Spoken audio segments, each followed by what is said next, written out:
And hello everyone, and welcome back to the Gym Challenge Summer Edition as we're continuing our very first debut into Regulation D. We're going into round number 2 here. I am Jesus Coronel once again in this commentator's booth, and for round number 2 on the screen, as we got the wrong one on accident, I'm sorry, on the left side is Brandon Davis with Armor Rouge, Indeedee Female, Glastrier, Sneasler, Fluttermane, and Bascule Legion. And for Haley Aldworth, her team, it's gonna be Indeedee, the Gastrodon, Iron Hands, Amoonguss, Armor Rouge, and Mimikyu.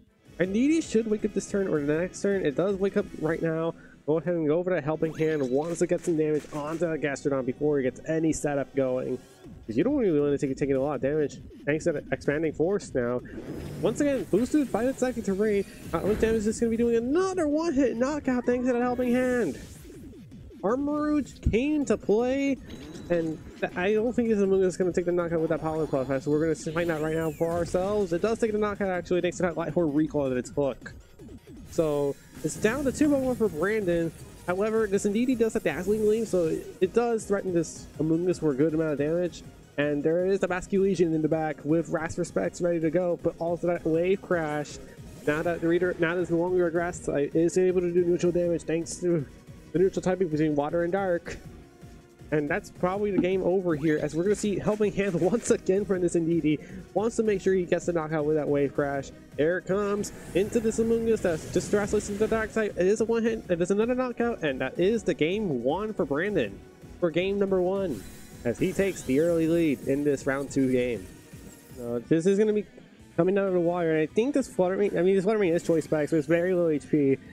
But we're going to see what his representative boost is right now. It is going to be a speed, actually. So Moses' Fluttermane is going to be faster. But will a Choice Spec Shadow Ball be enough to knock out this Fluttermane? I would think so.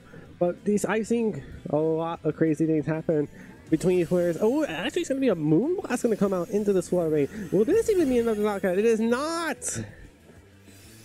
It is not enough for a knockout, and that's a Fluttermane battle going to Everett's favor, and Everett going to win game number 1 by knocking out the Fluttermane of Moses. And then the Iron Hands, while it will be able to take an attack, it's not going to be able to go for the fake out. It's not going to be able to stun any of these Pokemon for one turn. You have free reign just to go for that Expanding Force, and it probably baits a Terra from Angel, as we're going to see it come out right now. Who does he preserve more, the Iron Hands or the Urshifu? It's going to be the Urshifu that's going to go ahead and terrestrialize into that water type to escape that terrestrialization and make sure it's not weak, that Psychic anymore.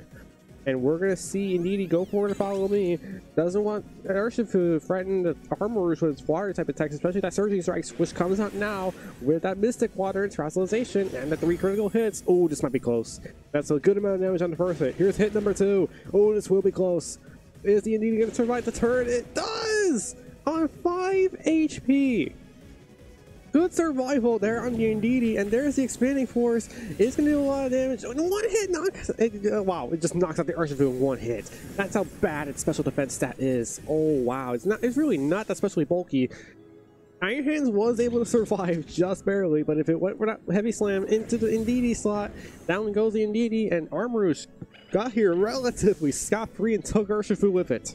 Amoonguss, it might faint. It probably is going to faint to the next Dark Pulse, so better hope it gets a Protect off here. It does not. It doesn't even go for the Protect. Just accepts that it's going to faint right now. So it's Iron Hands versus 4 Pokemon for Alan. The tables are quickly turned. The Iron Hands will get the knockout on the Amoonguss, but it will take a bit of Rocky Helmet damage for it. And now Bascule Legion can probably just go in with a 100 base power Blaster Specs. Yeah, and we still haven't seen his 4th Pokemon. Yeah, we still have not. And yeah, and the rain's on again. Yeah, and he's probably just gonna send back in Pelipper. No, he sends in a Bascule Legion.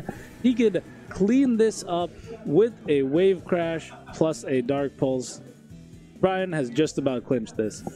No, we don't need to use Dark Pulse. It's to resist it to a fighting type. We just bring in Pelipper. Yeah, we'll just bring in Pelipper. Get the max damage Wave Crash off. Oh, not max, but a very high-powered Wave Crash off. Here comes the Wave Crash. Brian has turned this around perfectly, and it is enough for the knockout. Brian Kim wins the first Gym Challenge Summer Series with a 2-1 victory over Alan Martinez.